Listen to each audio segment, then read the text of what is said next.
O Catecismo em um ano.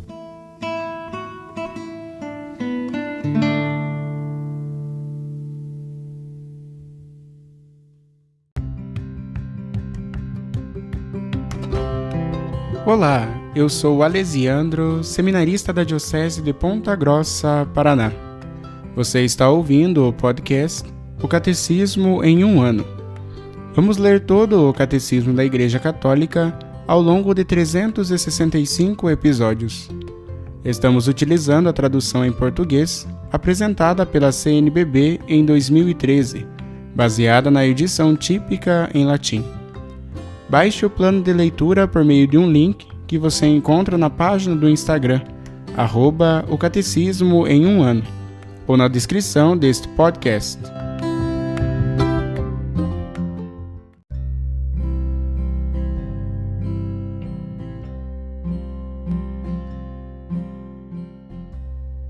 Este é o dia 98 do podcast O Catecismo em um ano.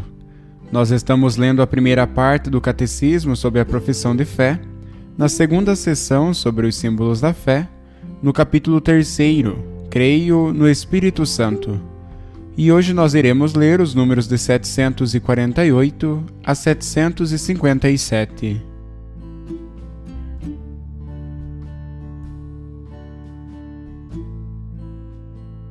Artigo 9. Creio na Santa Igreja Católica. Sendo Cristo a luz dos povos, este sacrossanto sínodo, congregado no Espírito Santo, deseja ardentemente anunciar o Evangelho a toda a criatura e iluminar todos os homens com a claridade de Cristo que resplandece na face da Igreja. Com essas palavras começa a Constituição Dogmática sobre a Igreja, do Concílio Vaticano II. Com isso, o Concílio mostra que o artigo de fé sobre a Igreja depende inteiramente dos artigos concernentes a Cristo Jesus. A Igreja não tem outra luz senão a de Cristo, segundo uma imagem cara aos padres da Igreja. Ela é comparável à lua, cuja luz toda é reflexo do sol. O artigo sobre a Igreja depende também inteiramente do artigo sobre o Espírito, que o precede. Com efeito, após termos mostrado que o Espírito Santo é a fonte e o doador de toda a santidade, confessamos agora que foi ele quem dotou a Igreja de santidade. Segundo a expressão dos padres, a Igreja é o lugar onde floresce o Espírito. Crer que a Igreja é santa e católica e que ela é una e apostólica, como acrescenta o símbolo niceno-constantinopolitano, é inseparável da fé em Deus Pai, Filho e Espírito Santo. No símbolo dos apóstolos, fazemos profissão de crer em uma Igreja santa, credo, ecclesiam, e não na Igreja, para não confundir Deus com suas obras e para atribuir claramente à bondade de Deus todos os dons que ele pôs em sua Igreja. Parágrafo 1º. A Igreja no desígnio de Deus. 1. As denominações e as imagens da Igreja. A palavra Igreja, eclésia, do grego ekalen, chamar fora, significa convocação. Designa assembleias do povo, geralmente de caráter religioso. É o termo frequentemente usado no Antigo Testamento grego para a assembleia do povo eleito diante de Deus, sobretudo para a Assembleia do Sinai, onde Israel recebeu a lei e foi constituído por Deus como seu povo santo. Ao se denominar Igreja, a primeira comunidade dos que acreditavam em Cristo se reconhece herdeira dessa Assembleia. Nela, Deus convoca seu povo de todos os confins da terra. O termo Kyriaka, do qual deriva Shursh, Kirch, significa a que pertence ao Senhor. Na linguagem cristã, a palavra igreja designa a assembleia litúrgica, mas também a comunidade local ou toda a comunidade universal dos crentes. Esses três significados são inseparáveis. A Igreja é o povo que Deus reúne no mundo inteiro. Existe nas comunidades locais e se realiza como assembleia litúrgica, sobretudo eucarística. Ela vive da palavra e do corpo de Cristo, e se torna, assim ela mesma, corpo de Cristo. Os símbolos da Igreja. Na Sagrada Escritura, encontramos grande quantidade de imagens e figuras interligadas, pelas quais a revelação fala do mistério inesgotável da Igreja. As imagens encontradas no Antigo Testamento constituem variações de uma ideia de fundo, a de povo de Deus. No Novo Testamento, todas essas imagens encontram novo centro pelo fato de Cristo tornar-se a cabeça deste povo, que é então seu corpo. Em torno deste centro, agruparam-se imagens tiradas ou da vida pastoril, ou da vida dos campos, ou do trabalho de construção, ou da família e do casamento. Com efeito, a Igreja é o redil, do qual Cristo é a única e necessária porta. Ela é também o rebanho, do qual o próprio Deus prenunciou que seria o pastor. Suas ovelhas, embora governadas por pastores humanos, são, contudo, incessantemente conduzidas e alimentadas pelo próprio Cristo, bom pastor e príncipe dos pastores, que deu sua vida por suas ovelhas. A Igreja é a lavoura, ou o campo de Deus, conforme 1 Coríntios, capítulo 3, versículo 9. Nesse campo cresce a oliveira antiga, cuja raiz santa foram os patriarcas, e em que foi feita e se fará a reconciliação dos judeus e dos gentios. Ela foi plantada pelo celeste viticultor, como vinha eleita. Cristo é a verdadeira videira, que dá vida e fecundidade aos ramos, quer dizer, a nós que, pela Igreja, permanecemos nele, sem o qual nada podemos fazer. Com frequência, a Igreja é também chamada de construção de Deus. O próprio Senhor comparou-se à pedra que os construtores rejeitaram, mas que se tornou a pedra angular. Sobre este fundamento, a Igreja é construída pelos apóstolos, e deles recebe firmeza e coesão. Essa construção recebe vários nomes: Casa de Deus, na qual habita a sua família; Morada de Deus no Espírito; Tenda de Deus entre os homens; e principalmente Templo Santo, que, representado pelos santuários de pedra, é louvado pelos santos padres, e não sem razão, comparado na liturgia como a Cidade Santa, a Nova Jerusalém. Nela, de fato, quais pedras vivas, formamos nesta terra um templo espiritual. João contempla esta cidade que na renovação do mundo desce do céu, de junto de Deus, vestida como noiva enfeitada para seu esposo. A Igreja é chamada também de Jerusalém Celeste e Nossa Mãe. Gálatas capítulo 4, versículo 26. É ainda descrita como a esposa imaculada do Cordeiro Imaculado. Cristo amou a Igreja e se entregou por ela, a fim de santificar. Efésios capítulo 5, versículo 26. Associou-a a si por uma aliança indissolúvel e incessantemente a nutre e dela cuida. Efésios capítulo 5, versículo 29.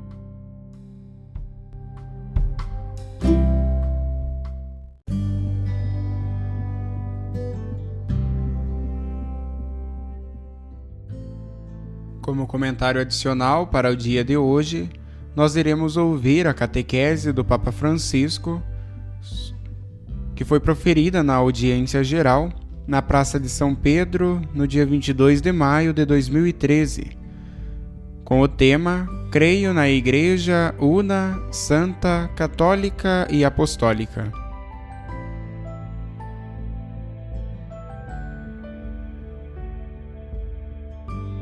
Prezados irmãos e irmãs, bom dia! No Credo, imediatamente depois de ter professado a fé no Espírito Santo, dizemos: Creio na Igreja Una, Santa, Católica e Apostólica. Há um vínculo profundo entre estas duas realidades de fé. Com efeito, é o Espírito Santo que dá vida à Igreja, guiando os seus passos. Sem a presença e a obra incessante do Espírito Santo, a Igreja não poderia viver nem cumprir a tarefa que Jesus ressuscitado lhe confiou, de ir e ensinar todas as nações, conforme Mateus capítulo 28, versículo 19. Evangelizar é a missão da Igreja, não só de alguns, mas minha, tua, nossa. O apóstolo Paulo exclamava: Ai de mim, se eu não anunciar o Evangelho. 1 Coríntios, capítulo 9, versículo 16. Cada um deve ser evangelizador, sobretudo com a vida. Paulo VI frisava: evangelizar.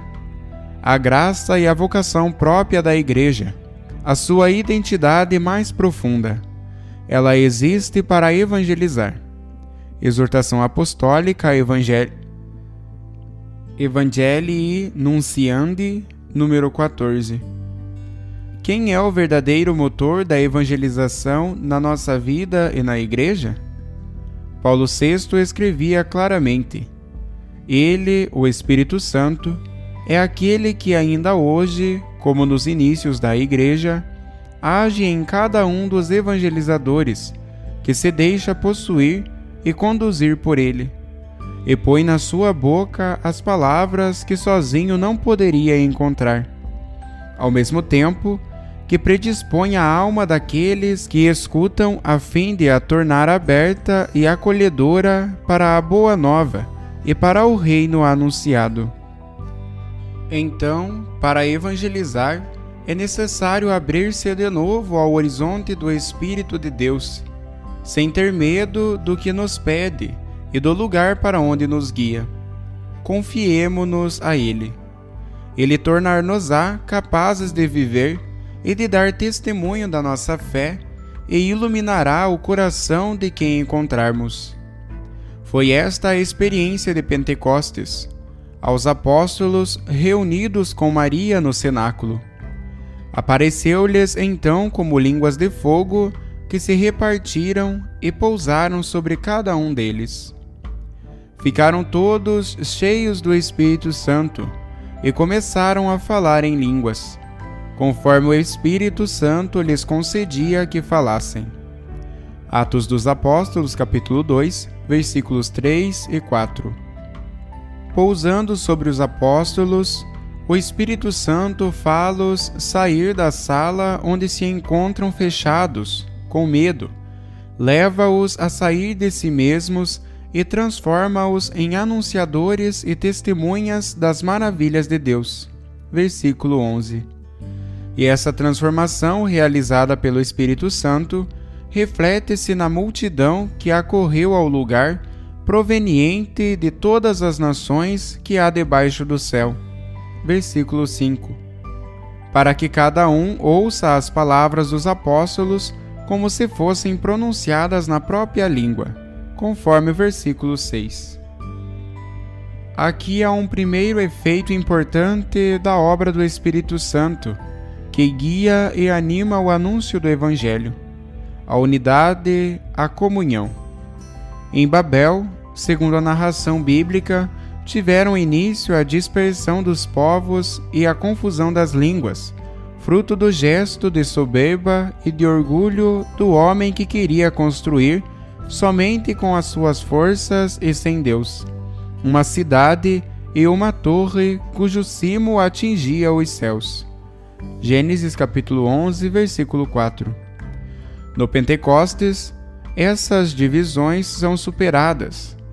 Já não há orgulho em relação a Deus, nem fechamento de uns quanto aos outros, mas abertura a Deus, saída para anunciar a sua palavra, uma língua nova de amor que o Espírito Santo derrama nos corações, conforme Romanos capítulo 5, versículo 5.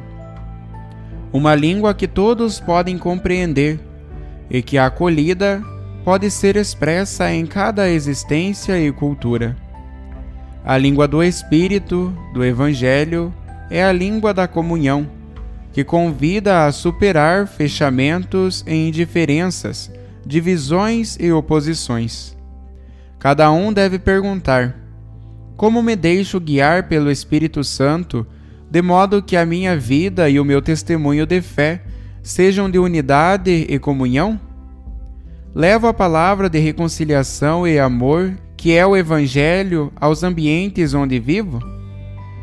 Às vezes, parece repetir-se hoje o que aconteceu em Babel: divisões, incapacidade de compreensão, rivalidades, inveja e egoísmo. Que faço na minha vida? Crio unidade ao meu redor?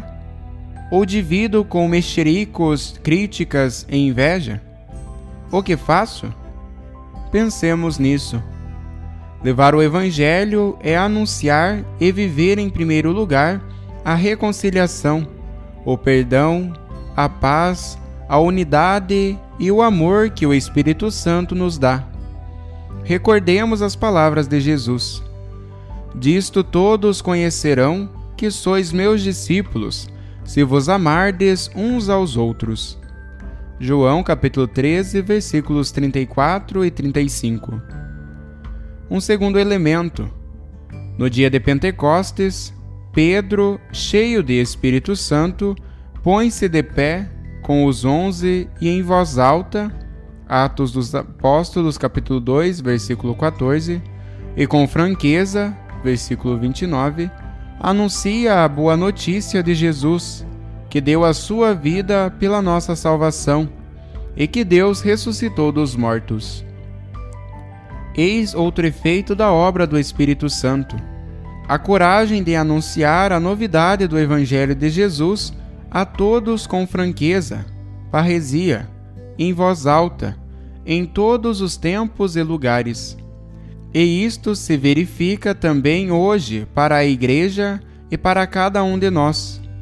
Do fogo de Pentecostes, da obra do Espírito Santo, libertam-se sempre novas energias de missão, outros caminhos para anunciar a mensagem de salvação e nova coragem para evangelizar. Nunca nos fechemos a esta ação. Vivamos com humildade e coragem o Evangelho. Testemunhemos a novidade, a esperança e a alegria que o Senhor traz à vida. Sintamos em nós a suave e reconfortante alegria de evangelizar. Exortação Apostólica Evangelii Nunciandi, número 80. Porque evangelizar, anunciar Jesus, dá-nos alegria. Ao contrário, o egoísmo dá-nos amargura, tristeza, desânimo. Evangelizar nos anima. Menciono só um terceiro elemento, mas que é particularmente importante: uma nova evangelização, uma igreja que evangeliza, deve começar sempre a partir da oração, do ato de pedir, como os apóstolos no cenáculo, o fogo do Espírito Santo. Só a relação fiel e intensa com Deus permite sair dos próprios fechamentos e anunciar o Evangelho com parresia. Sem a oração, o nosso agir torna-se vazio, e o nosso anunciar não tem alma e não é animado pelo Espírito. Caros amigos, como afirmou Bento XVI, hoje a Igreja sente sobretudo o vento do Espírito Santo que nos ajuda, nos mostra o caminho reto, e assim, com novo entusiasmo, estamos a caminho e damos graças ao Senhor. Saudação à Assembleia Geral Ordinária do Sínodo dos Bispos, 27 de outubro de 2012. Renovemos cada dia a confiança na ação do Espírito Santo, a confiança de que Ele age em nós, está dentro de nós e nos dá o fervor apostólico, a paz e a alegria. Deixemo-nos guiar por Ele. Sejamos homens e mulheres de oração, que testemunham o Evangelho com coragem, tornando-nos no nosso mundo instrumentos da unidade e da comunhão com Deus. Obrigado.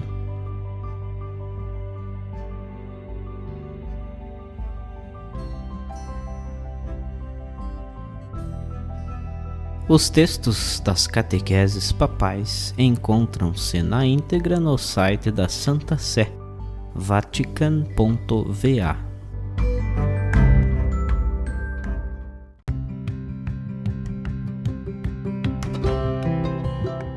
Você acaba de ouvir mais um episódio do podcast O Catecismo em um Ano. Continue nesse bom propósito de aprofundar o conhecimento e a vivência da fé católica e procure participar da sua comunidade. Rezemos por todos que estão fazendo esse caminho de leitura do Catecismo. Até amanhã!